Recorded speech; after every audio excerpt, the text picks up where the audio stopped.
Law 31 control the options, get others to play with the cards, you deal. शक्ति की दुनिया का यह एक अत्यंत सूक्ष्म लेकिन घातक नियम है कि कभी भी लोगों को यह एहसास न होने दो कि उनके पास असली चुनाव है या नहीं। मनुष्य स्वतंत्रता को सबसे बड़ा अधिकार मानता है और जब उसे लगता है कि कोई उसकी स्वतंत्रता छीन रहा है तो वह विद्रोह करता है, विरोध करता है, टकराता है।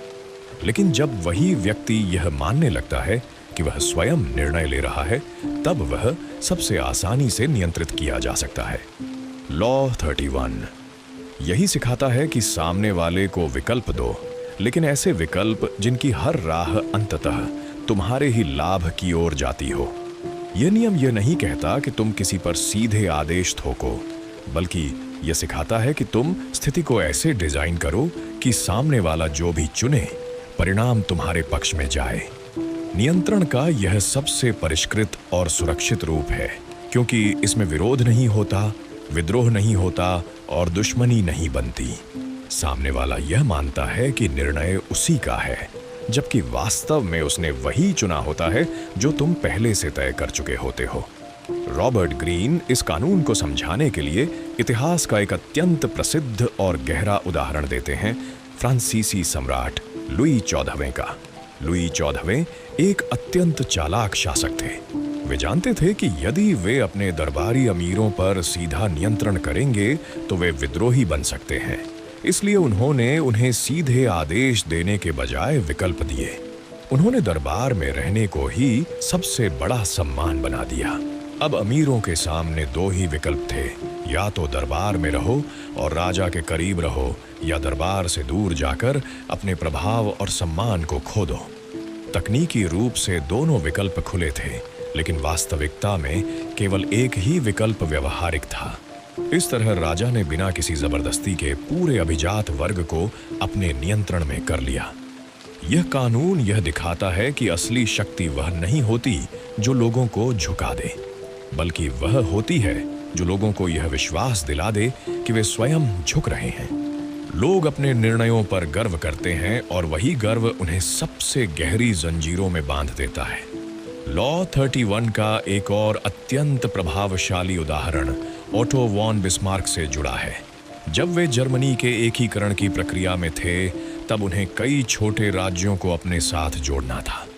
यदि वे सीधे दबाव डालते तो युद्ध निश्चित था, लेकिन उन्होंने हर शासक को अलग अलग विकल्प दिए। सम्मान के साथ जर्मनी में शामिल होने का विकल्प या युद्ध करके अपनी सत्ता खोने का विकल्प। बाहरी रूप से दोनों रास्ते खुले थे, लेकिन अंदर से दूसरा रास्ता विनाश और अपमान की ओर जाता था। इस तरह अधिकतर शासकों ने स्वेच्छा से वही चुना जो बिस्मार्क चाहते थे।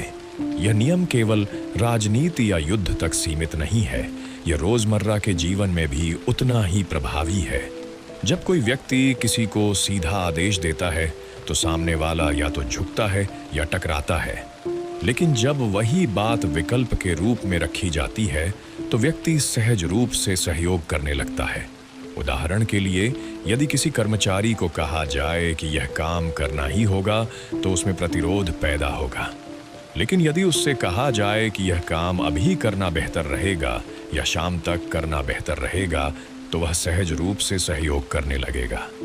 रहेगा तो वह दोनों में से एक चुन लेगा और उसे यह एहसास भी नहीं होगा कि काम करना अनिवार्य पहले से ही तय था। लॉ 31 हमें यह भी सिखाता है कि विकल्पों की संख्या सीमित होनी चाहिए। यदि बहुत अधिक विकल्प दे दिए जाए तो लोग भ्रमित हो जाते हैं और नियंत्रण कमजोर पड़ जाता है। 2 या 3 विकल्प पर्याप्त होते हैं, और वे भी ऐसे जिनकी सीमाएं तुमने पहले से तय कर रखी हों। इतिहास में एक और प्रसिद्ध उदाहरण रोम के सम्राटों से जुड़ा है। जब किसी प्रांत में विद्रोह होता था तो वे वहां के शासक को 2 विकल्प देते थे, या तो रोम के प्रति पूर्ण निष्ठा दिखाओ और सत्ता बनाए रखो, या विद्रोह का समर्थन करके सब कुछ खो दो।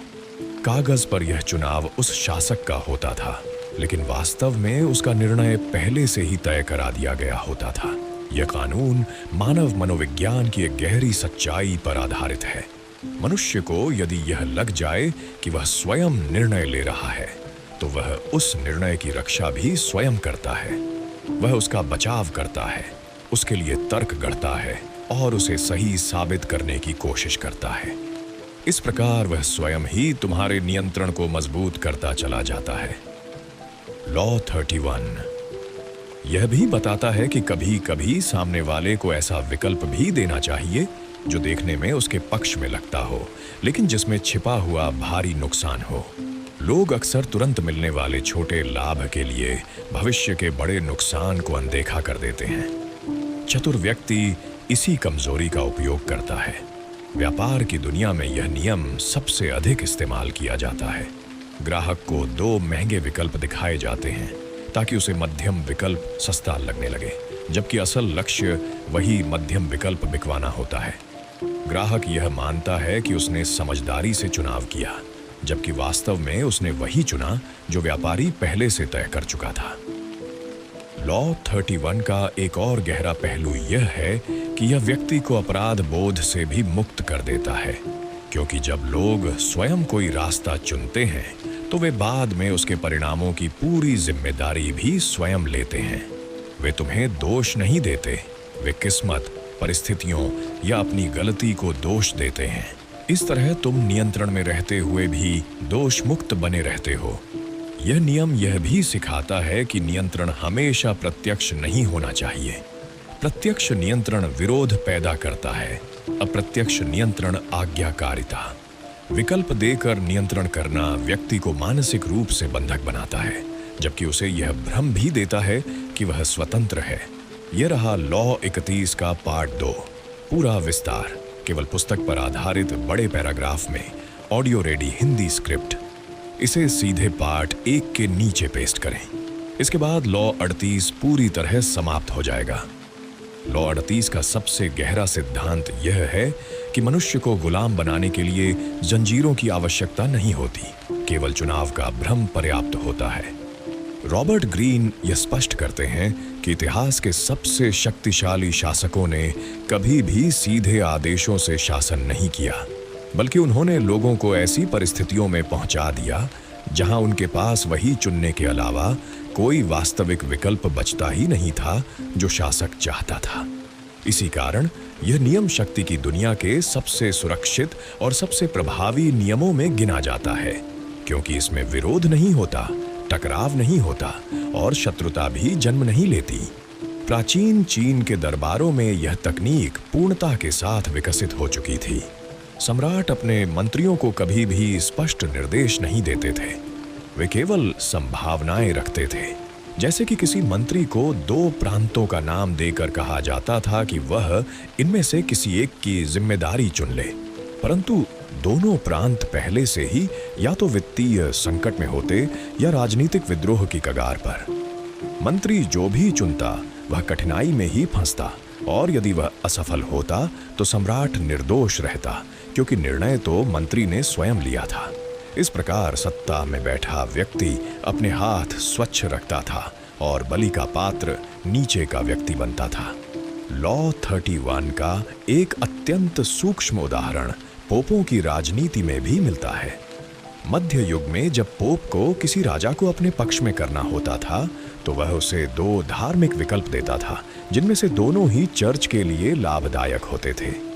राजा को लगता था कि वह अपनी श्रद्धा और विश्वास के आधार पर निर्णय कर रहा है, जबकि वास्तव में वह वही रास्ता चुन रहा होता था जो पहले से सत्ता द्वारा तय किया जा चुका होता था।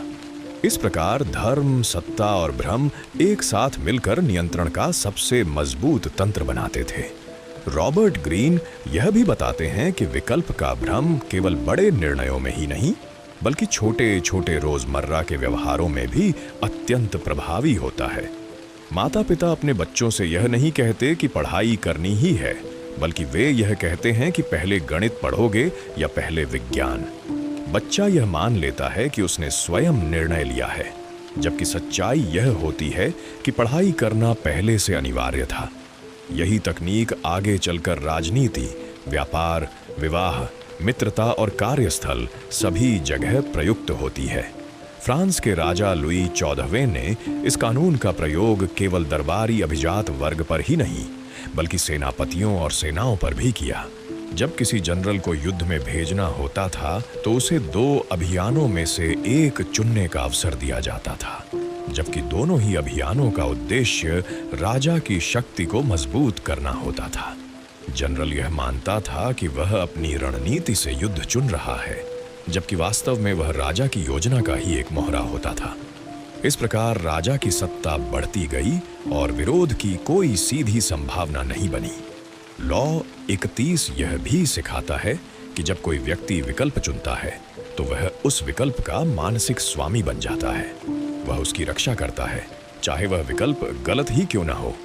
यह मनोविज्ञान का अत्यंत खतरनाक नियम है कि मनुष्य अपनी गलती से भी चिपका रहता है, क्योंकि वह यह स्वीकार नहीं करना चाहता कि उसका निर्णय गलत था। चतुर व्यक्ति इसी कमजोरी का उपयोग करके लोगों को लंबे समय तक अपने नियंत्रण में बनाए रखता है। व्यापार की दुनिया में यह नियम हर समय सक्रिय रहता है। बड़े ब्रांड ग्राहक को सीधे महंगा उत्पाद खरीदने को नहीं कहते। वे पहले बहुत ज्यादा महंगा विकल्प दिखाते हैं, फिर थोड़ा कम महंगा और फिर मध्यम मूल्य वाला। ग्राहक मध्यम विकल्प को संतुलित और समझदारी भरा निर्णय मान लेता है, जबकि वास्तव में वही विकल्प उसे खरीदवाना पहले से तय होता है। ग्राहक यह सोचता है कि उसने बुद्धिमानी से चुनाव किया है, जबकि वास्तविक नियंत्रण कंपनी के हाथ में होता है। राजनीति में यह नियम चुनावी रणनीति के रूप में भी प्रयोग किया जाता है। जनता के सामने 2 ऐसे उम्मीदवार खड़े किए जाते हैं जिनकी नीतियां मूल रूप से एक ही ताकत को लाभ पहुंचाती है। जनता सोचती है कि वह स्वतंत्र रूप से अपने नेता को चुन रही है, जबकि सत्ता के असली स्रोत पहले से सुरक्षित होते हैं। यह लोकतंत्र के भीतर छिपा हुआ लॉ 31 का सबसे खतरनाक रूप है। रॉबर्ट ग्रीन चेतावनी देते हैं कि यह नियम जितना शक्तिशाली है उतना ही खतरनाक भी है। यदि सामने वाला यह समझ जाए कि उसके विकल्प नकली हैं और वह नियंत्रित किया जा रहा है, तो उसका विद्रोह अत्यंत तीव्र होता है। इसलिए इस नियम को अत्यंत सूक्ष्मता, धैर्य और संतुलन के साथ प्रयोग करना चाहिए। जैसे ही सामने वाले को नियंत्रण का आभास हो जाता है, यह कानून उल्टा पड़ सकता है। लॉ 31 यह भी सिखाता है कि विकल्प हमेशा सम्मानजनक दिखने चाहिए। यदि विकल्प अपमानजनक होंगे तो व्यक्ति उन्हें अस्वीकार कर देगा, चाहे उसे नुकसान ही क्यों न उठाना पड़े। इसलिए शासक, व्यापारी और रणनीतिकार हमेशा विकल्पों को आकर्षक बनाते हैं ताकि सामने वाला उन्हें गर्व के साथ स्वीकार करे। अंततः लॉ 31 यह स्पष्ट करता है कि असली शक्ति कभी भी सीधे सामने प्रकट नहीं होती। वह पर्दे के पीछे से काम करती है। वह दूसरों को यह विश्वास दिलाती है कि वे स्वयं ही अपने भाग्य के निर्माता हैं, जबकि वास्तव में दिशा पहले से ही तय होती है। जो व्यक्ति इस नियम को समझ लेता है, वह लोगों को दबाकर नहीं, बल्कि उनके ही निर्णयों के माध्यम से नियंत्रित करता है। अगर आपको इस वीडियो के माध्यम से ये पुस्तक को गहराई से समझने में मदद मिली हो, तो इसी तरह की और भी मनोवैज्ञानिक विश्लेषण, पुस्तक सारांश, मानव व्यवहार की गहराई, भावनाओं और मानसिक रणनीतियों से जुड़ी सामग्री हमारे चैनल पर नियमित रूप से मिलती रहेगी। माइंड टैक्टिक्स चैनल का उद्देश्य आपको वास्तविक जीवन में इस्तेमाल होने वाली शक्ति की रणनीतियाँ, व्यवहार की तकनीकें, मनोविज्ञान और व्यक्तित्व विकास से जुड़ी ऐसी बातें सिखाना है जिन्हें आप तुरंत अपनी जिंदगी में लागू कर सकते हैं। हम इस चैनल पर और कई अन्य विश्व प्रसिद्ध पुस्तकों के विस्तृत सारांश अपलोड करते हैं। साथ ही हम आपके व्यवहार, रिश्तों और निर्णय लेने की क्षमता को मजबूत बनाने वाली तकनीकों पर भी चर्चा करते हैं। अगर आप मानसिक शक्ति, लाइफ स्ट्रेटजी, सफलता के सिद्धांत और मनोविज्ञान की गहराई को समझना चाहते हैं, तो यह चैनल आपके लिए है। वीडियो पसंद आए तो लाइक करें, अपनी राय कमेंट में लिखें और चैनल को सब्सक्राइब करें ताकि आगे के एपिसोड आप मिस न करें।